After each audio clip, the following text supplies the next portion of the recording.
In this video, we're going to talk about a type of graph that is specific to only polar coordinates, and that's a cardioid.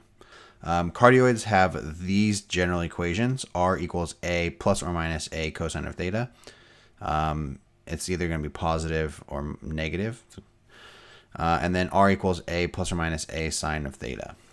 So when you're dealing with a cardioid, and a way that you know you're dealing with a cardioid is the value being added is the same as the coefficient of our cosine. So an example would be r equals 1 plus the cosine of theta, right? Where the value of a in front of cosine is just 1 plus cosine of theta. This is going to be a cardioid because this value here and this value in front here are the same. Or maybe you'd have something like r equals 4 minus 4 times the sine of theta. Again, this would be a cardioid. The cosine and the sine just kind of determines the direction that our graph faces, whether it's going to have a dimple on the x-axis or on the y-axis. So when graphing cosine cardioids, because the cosine is basically just like if you think about the unit circle, all the values on the cosine can be just reflected about the x-axis. We're only going to graph angle measures in quadrants 1 and 2 and then do just that. Use symmetry to graph with respect to the x-axis. When dealing with a sine cardioid, we're going to use the fact that sine cardioids are symmetric with respect to the y-axis or the vertical axis, basically the pi over 2 axis, and then the x-axis is the polar axis, right? When we're talking about polar coordinates. So when you're dealing with a sine, if you're given a sine cardioid, you're going to just plug in angles from quadrants 1 and 4. And when you're dealing with a cosine cardioid, you're going to plug in angles in quadrants 1 and 2. And then you'll just use symmetry to graph all the other points. So let's take a look at graphing an example of a cardioid. So we want to graph r equals 2 plus 2 cosine of theta. So because this is a cosine cardioid, that tells us we're going to do quadrants 1 and 2. So we're going to use values of theta in quadrants 1 and 2, starting at 0, going to pi, and just using the special angles in our unit circle.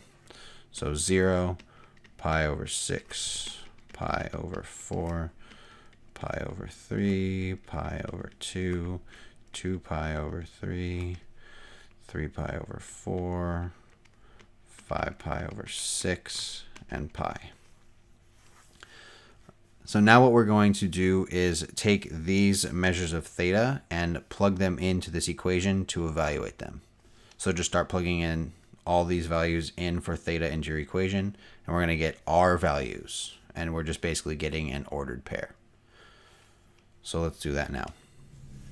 Here I'm just taking the different values of theta and plugging them into the equation 2 plus 2 cosine theta and evaluating them. So we know the values of cosine at those different measures because they're from the unit circle.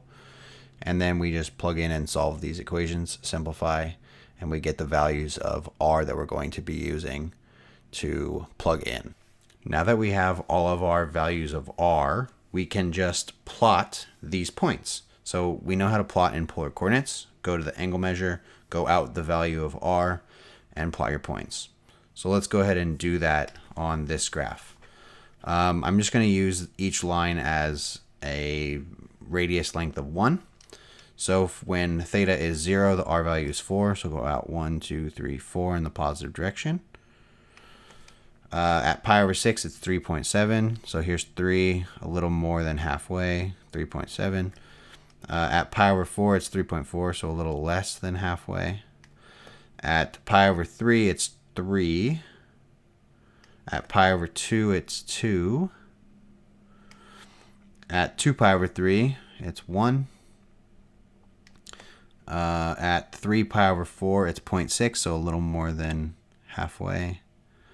At 5 pi over 6, it's 0.3, so somewhere around here.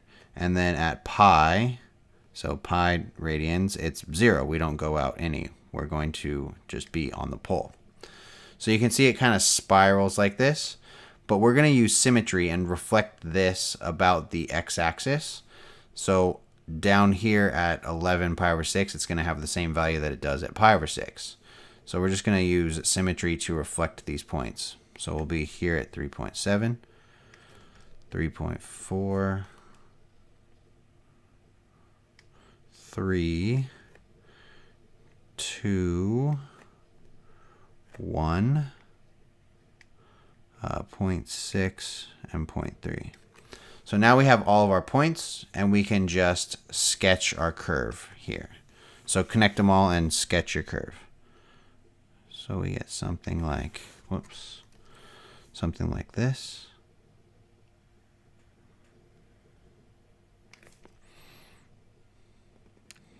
And you can see that when we finish, we ended up with something that sort of resembles a heart. It has this dimple here and sort of looks heart-shaped. It's not quite as pointy as a heart that we're used to, but it has a heart shape, and that's why it's called a cardioid. Because this is a cosine cardioid, that tells us that the dimple portion is going to be on the x-axis, because if you remember, the cosine is the x-coordinate. And this positive tells us that it's going to kind of have the big part over on the positive part of the x-axis. If it was negative here, minus, all of this graph would just be reflected about this vertical line here.